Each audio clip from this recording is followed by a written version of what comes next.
Lesson. I would like to talk about the blues and following the changes. The way I would like to call this is called chasing the blues. So if we are in the key of A minor, so we're using the first position of the A minor pentatonic.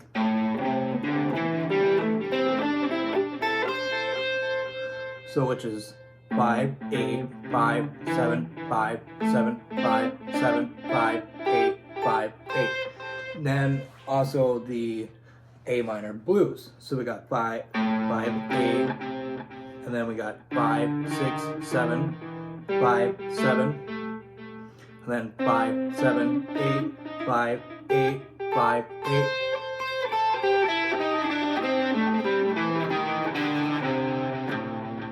And then, you got your other positions.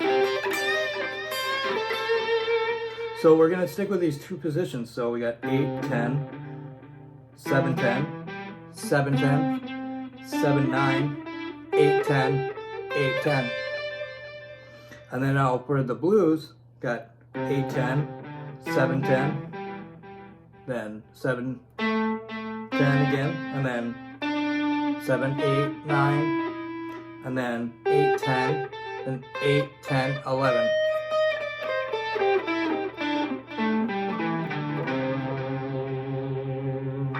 Okay, so the notes in the A minor pentatonic scale are A, C, D, E, F, and then A.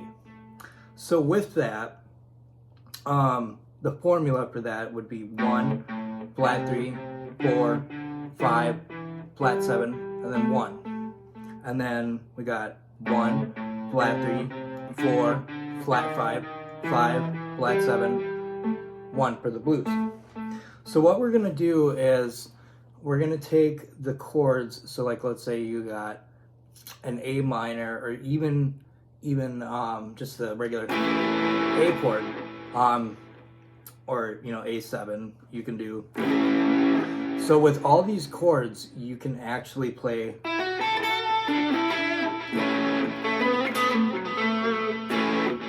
the major blues, or else if you can do,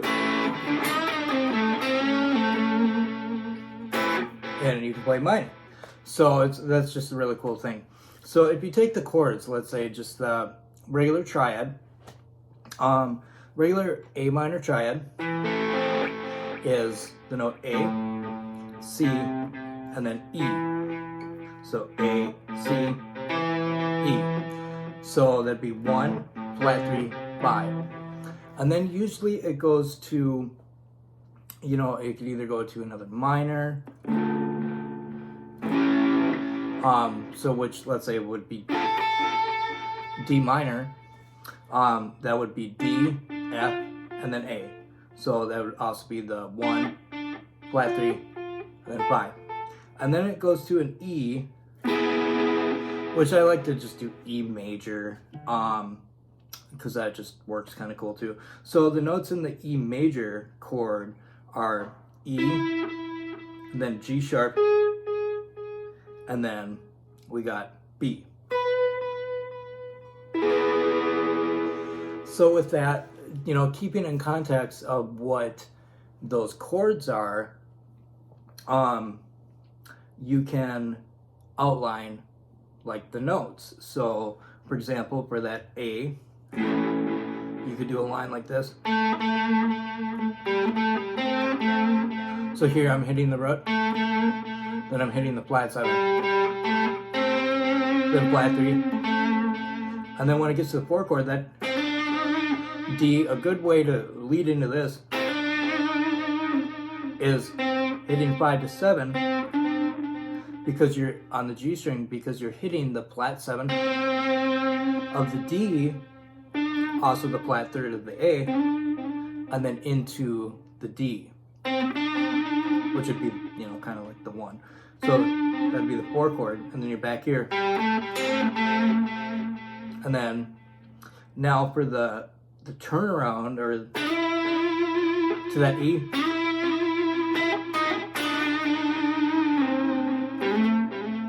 so that I'd slide up from the 7 into the 9. And then chromatically walk down 9, 8, 7. So I'm sliding from that D, so the 4, into the 5.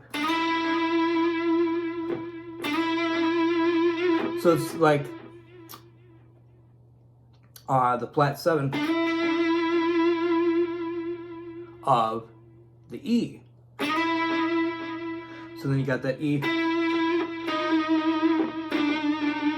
and then that chromatic walk down, so you got E, E flat, D, and then you can go. So it's kind of like a up to the flat third, you know. So it's pretty cool. So I'm going to show you an example with this A blues backing track. So this is A7, went to D7, A7 again, 4 chord, 4 chord again, A7. Now here's the chase.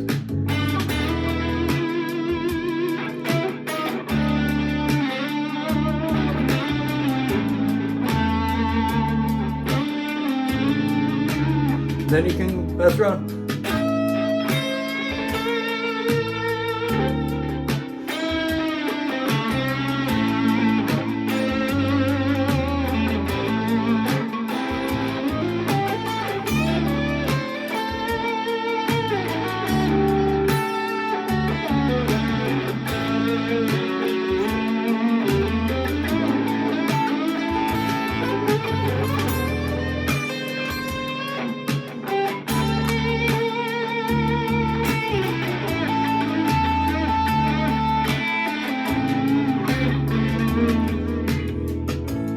So right there, it did a quicker change. So A7 to D7, which is, you know, common in a blues, and then back to A7 for 2 bars, and then you're at D7 for 2 bars, and then you know go, you know, so you got the A,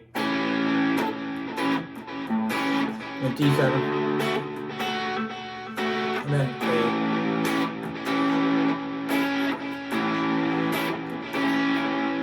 Then D7,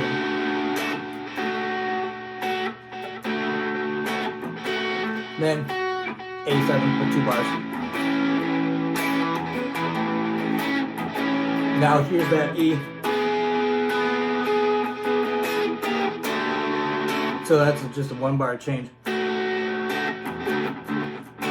And A7. You can do that A7 twice, or else what you can do is you can go. You can do that chromatic walk down. So you go.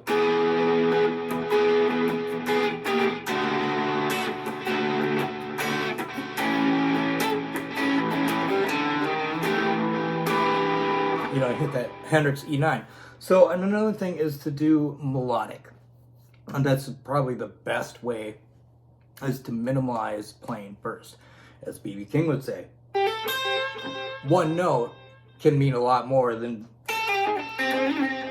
you know, a lot of shredding. So I'll do an example of just kind of outlining the changes.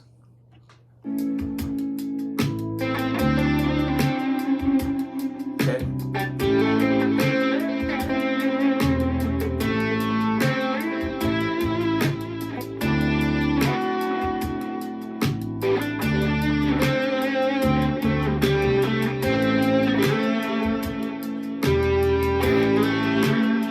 Now slide.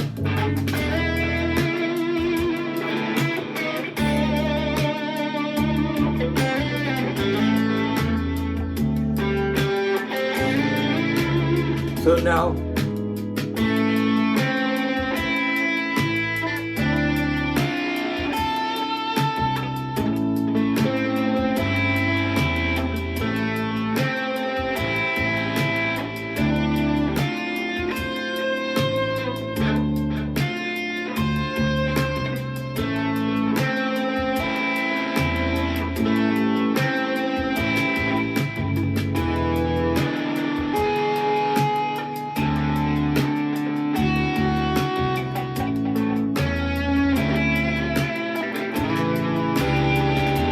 So a little mix of arpeggios.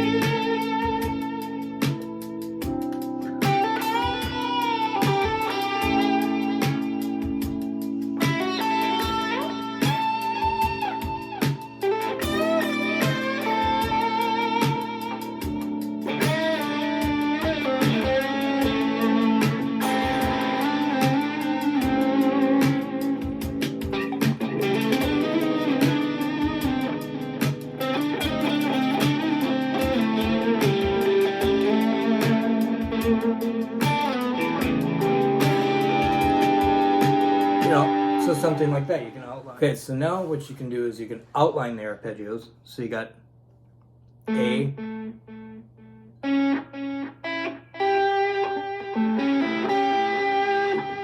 is you got A, C sharp, E, and then G, and then for that D7, you got that D, F sharp, A, C, and then that E7. Just taking that same shape. So it'd be E, G sharp, B, and then D.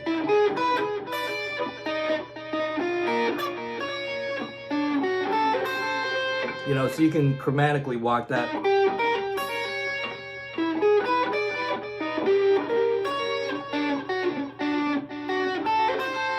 And then.